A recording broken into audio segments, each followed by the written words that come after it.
Hi everyone, this video is going to be about all things cooking at university. I put on my Instagram not long ago. Let me know if you have any video recommendations, anything that you want to know about university. And so many of you gave recommendations to do with food, to do with storing food, like is there a lot of storage space? How do you cook at university? What meals do you cook? All of that. So I thought to myself, do you know what? Let me just make a lengthy video talking about all things food, starting from shopping to budgeting to cooking. And I thought, let me give an example of a meal that I may make during the week, nothing too complex, just to show you the method that I use, and then talking about storing food. So let me just jump straight into the video. So food shopping, I would definitely say that in terms of food shopping, I used to make massive mistakes when it came to food shopping at university. It's not like shopping at home.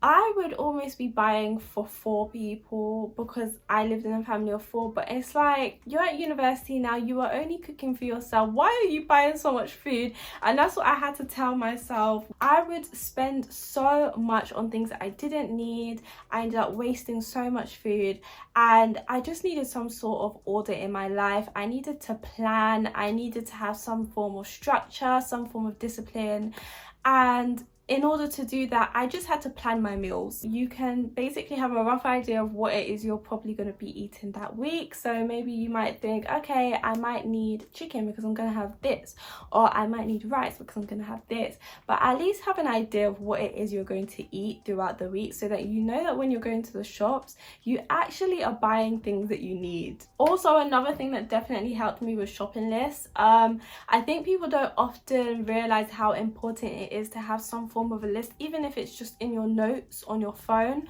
but have some form of a guide. You can't just go to the shops and just buy things, otherwise you'll fall into the trap I did and just start putting things in your trolley that you actually don't need. Also, in terms of supermarkets, I would definitely say go to cheaper supermarkets, so like your Aldi, your Lidl. Those type of places are so much better when it comes to being a student. Personally, this is just me though, so obviously you don't have to do the same thing, but personally, when it comes to fresh food, I kind of prefer buying my stuff from places like Asda and Tesco, only because I just find that I prefer it from there.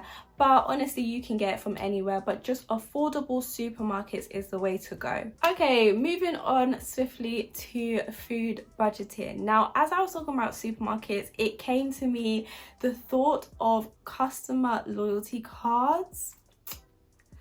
If you are a person that has a club card or any form of a supermarket loyalty card, you will understand it when I say those are such a godsend. Like, I don't even know who thought of that idea where I could go into a shop and it says this item is £9, but actually with a club card it is £3. Yes, we need more of those, because honestly, I will go into a shop and I would initially be spending a certain amount, but with a club card, it's a completely different story. So if you haven't already, make sure that you get a customer loyalty card. It definitely does make a massive difference when you shop.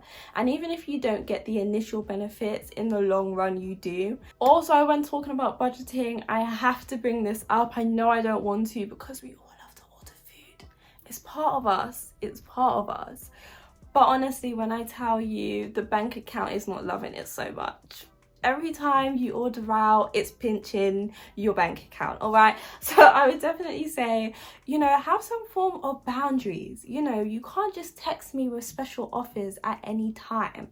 You know, you can't have access to me like that. We have to have some form of boundaries. So for me, the way that I had to have some form of discipline is to say, look, on these days you can order, on this day you cannot. If it's a Monday and I feel like ordering out, no, because it is my cooking day. Boundaries really do help you save money, and I'm not just saying it because it sounds cliche, you know, don't order food, but I'm actually saying every single order you make does add up, and you do end up seeing it in your bank account statements. So in terms of cooking at university, there are so many ways of cooking, but I would definitely say if you're a person that is coming to university and this is literally the first time you're having to cook and organize and all of that when it comes to food, I definitely say have some form of a guide whether it's a recipe online, a recipe book, a recipe that your parents have given you. Have some form of guide. You can't just go in the kitchen and freestyling and you've never cooked before.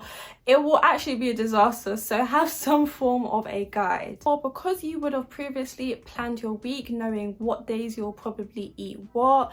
In terms of cooking, it should be pretty self-explanatory when it comes to actually planning what it is you're going to cook. I think the part that some people struggle with, which is understandable, is the actual cooking part. Knowing what to do and how long to do it, and like, how long do I cook this, and how do I know it's cooked, and when do I know, and everything seems so confusing. But I use this 3-step method whenever I cook anything, and I mean anything. And I don't know why and how I came up with this method, but all I know is that it actually helps me so much. So I'm going to use an example of something I cooked this week. So it was pasta and meatballs, and I'm going to show you a quick method that I use. Obviously you don't have to cook like this, you don't have to use this method, you don't have to do any of this, but I'm just showing you because I'm trying to help you. My method is I operate in 3s.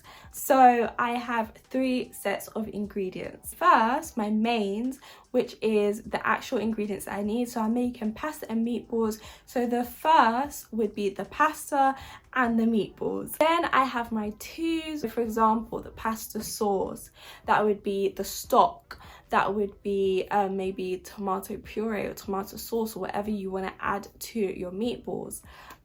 These are things that I kind of add because it makes the dish the dish. And then 3s is when I add my seasoning.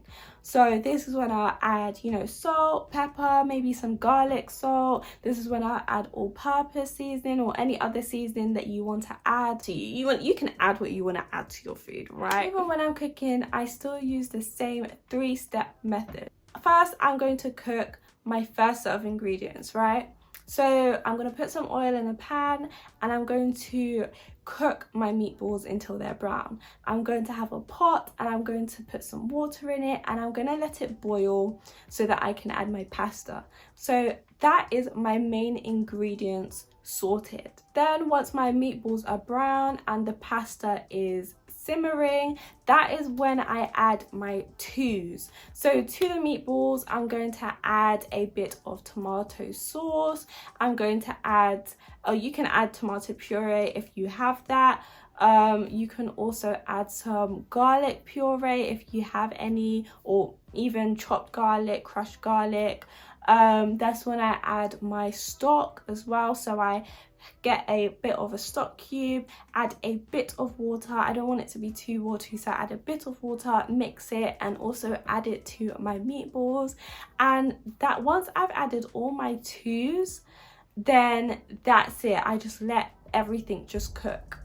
Once everything has cooked, then I add my 3s, which is the seasoning. So to the meatballs, I then add some salt, some pepper, some garlic salt as well, some all-purpose seasoning. Honestly, to you, it's really up to you. You can add whatever you want to your pasta. You don't even have to, you know, add too much if you don't want to, but it's completely up to you. And then I add my salt to my pasta. So once I've added all of this, that is literally the main dish done. On top of that, you can add a bit of cheese, you can maybe have some veg. I like to steam some veg. When I say steam, I literally mean have a bowl of veg, have a bit of water, cling film, poke some holes and put it in the microwave. That is literally steaming to me. So I do that and that is my meal done. Honestly, things seem so much more complicated, but when you operate in 3s, everything just seems so simple. And I do the same thing when I make my chicken noodle stir fries or when I make my meat dishes. I operate the same. I have the same 3-step method. I cook the meat, I cook the rice or the noodles or whatever, then I add my sauces, add my stock, and then the seasoning at the end, and I have my meal. So that really helps me in terms of cooking at university. And hopefully if you're a person that is not too familiar with cooking, I hope that the 3-step method really helps you too. And then finally, storing food at university. So I would definitely say that storing cooked food is going to be very different to storing non-cooked food. So in terms of cooked food, buy yourself Tupperware. Tupperware is actually going to save so much time and space. For example, if you make so much food at the start of the week and you want to actually separate it into different days, so have a container for one day, container for another day, that will save you so much time than for you to kind of serve out your food every day. But if you'd rather it be in one container, that's also fine. You know, have an idea of like what days you make things so that you know like when it will go off, because you don't want to just be eating food that's off.